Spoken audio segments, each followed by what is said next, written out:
New York, New York's newest Harry Potter attraction is officially open. Hey guys, Brian Perry, proud Slytherin here, with a quick walkthrough of what you can expect at the brand new Harry Potter The Exhibition located in Midtown Manhattan. Let's go. Once you walk in, you're greeted by a London telephone booth photo op and a pretty big gift shop. We'll get to the merch at the end. They were super nice to me at the preview, let me pick a scarf of my choosing, so you know I grabbed the most fashionable one without a doubt.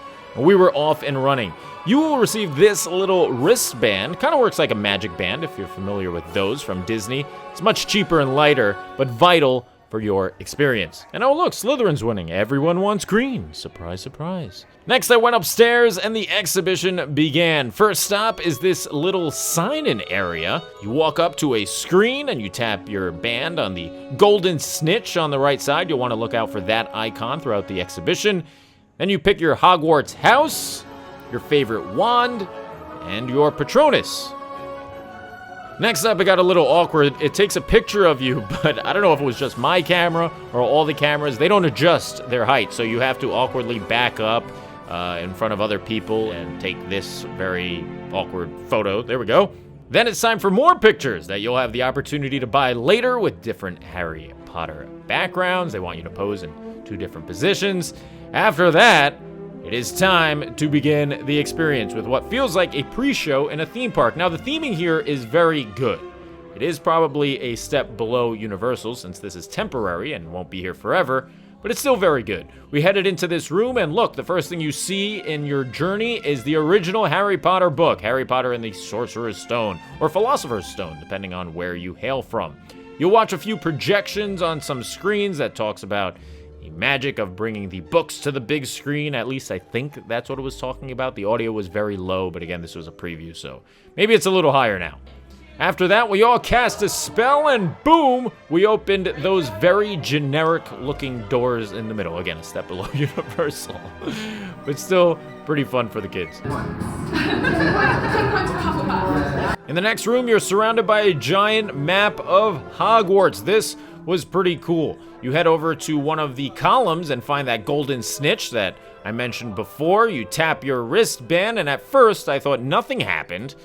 But no, next thing you know, you look closely and your name shows up someplace. Kind of random where it shows up on the map, but still pretty cool. It's me. How do I... There we go. It's me. It's a simple effect, but fun. You'll watch the Hogwarts seasons change, and then you begin your self-guided tour. That's it for the pre-shows. You are on your own now. First up, the halls of Hogwarts. Again, if you've been to Universal, you might be spoiled with the queue line for Forbidden Journey, but if you haven't, this is very cool. You've got the moving pictures in the frames, of course. Not sure what the law is in New York City, but I wish they could have themed exit signs. You can't ask them to hide an exit sign, as that defeats the purpose, but it does take you out of the castle, I guess you could say. Either way, the halls lead you to the common rooms. This was very cool. Gryffindor represented, Hufflepuff, Ravenclaw, and of course Slytherin are all there. So is the Sorting Hat. He doesn't move, though. It's not an animatronic sorting hat. It's just a sitting sorting hat that you can take a picture with. But if you want a more fun photograph, check this out. Grab that wristband, tap it against the golden snitch, and there you go. A chance to take a picture with the digital sorting hat on your head. And look at this. For my contribution of taking a photo, I received 10 points for my house. Very important. Here's what the quote-unquote common rooms look like. They're not really common rooms, more just costume displays for different characters that belong to each house. There's my boy Draco right there. You can see his costume, then some info on Bellatrix at the end. All your favorite Harry Potter characters are on display. You've got Luna representing Ravenclaw, Cedric, I believe, yes. Cedric there for Hufflepuff. And then, of course, Gryffindor's got the big 3, led by none other than Ron. Oh yeah, and I guess Harry's there, and so is Hermione. So yeah, little bios on each character and costumes they wore. Pretty cool area. Not really a common room, though. Now it's off to the wands area. The cool wallpaper gives you the illusion that it's like Ollivander's with thousands and thousands of wands up top. They have popular ones on display that you can read about, and another interactive section. Now here's where things get dicey. Watch this. Ooh. I hate both of you. What?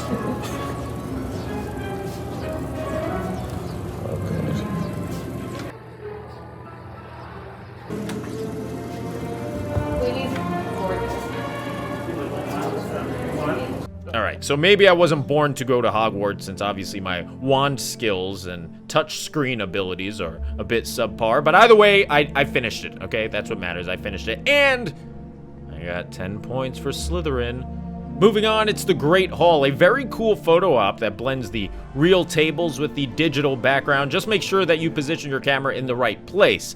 The attention to detail in this area is very cool. You've got the candles, of course, up top. The seasons change in the digital portion of the hall. All in all, one of the prettier areas of the exhibition.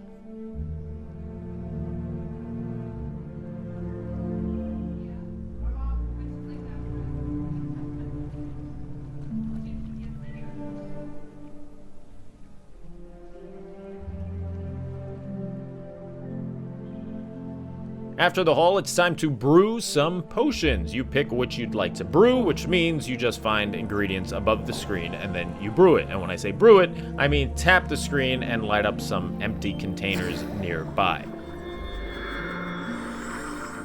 10 more points. After that, there's herbology, which means these sweet sounds.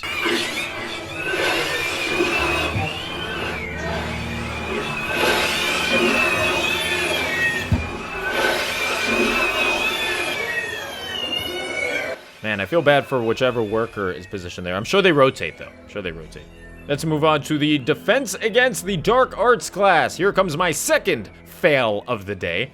I thought it said tap the snitch on the screen. It did not say that. I struggled for about 3 minutes and could not figure this out. Again, I was not born to go to Hogwarts, clearly. And I realized, no, you tap the snitch next to the screen. You know, the one you've been tapping throughout this entire exhibition. So hopefully that saves you some embarrassment if you go. I did nail this spell, though, and you know what that means. 10 more points. After that, we're off to the Hogwarts grounds. Here, it's all about the Goblet of Fire and Tri-Wizard Tournament. More costumes on display. You've got the cup right there. You've got the Goblet of Fires in there as well. And then check this out. It's a dragon. Super detailed. Another great photo op.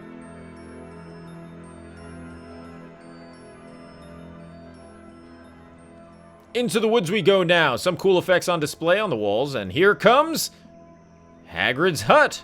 You'll find his chair and umbrella inside. It's pretty dark, but pretty cool. Then we move on to Quidditch Practice. Absolutely exhilarating stuff right here. Check this out. The kids were loving it, though. I loved it. I went 100 for 100. I just have no video proof, so you'll just have to believe me. Then we have a little section that's devoted to Fantastic Beasts.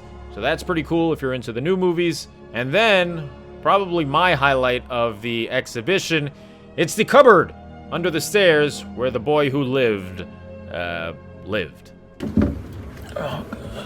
It was actually pretty comfortable and roomy. A solid New York City living space. Next up, the mood changes as everything's devoted to Voldemort in this area.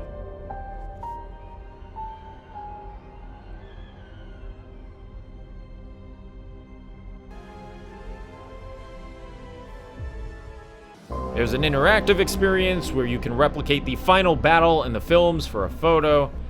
And after that, you've got a final room that shows clips from the movies. And then, the final scores for each house of the day. Now, somehow, despite my tremendous effort, Slytherin lost. In fact, we didn't even come in second. It looks like we came in third. So that was very disappointing and left a terrible taste in my mouth. Finally, you can pick up the photos that you took earlier. But remember, kids, all magic has a price. From what I was told, it's $25 for one printed photo and one email, or $50 for 3 prints and all of your photos emailed. The gift shop has a tremendous amount of merchandise, from wands and statues to bags and apparel, and that's that. For the price point of $29, I'd say it's well worth it if you're a Potter fan living in New York City. Stuff to compare it to the theming at Universal, but again, that's permanent, and this was built in an old Forever 21. But make no mistake, it's pretty big. If you've been to the other Potter exhibitions, let us know how this one compares, and if you like what you saw, be sure to subscribe and click that bell icon. Hello, bell. This way you're notified every time we come out with brand new content. Once again, I've been your host, Brian Perry. I'll see you next time. Bye-bye.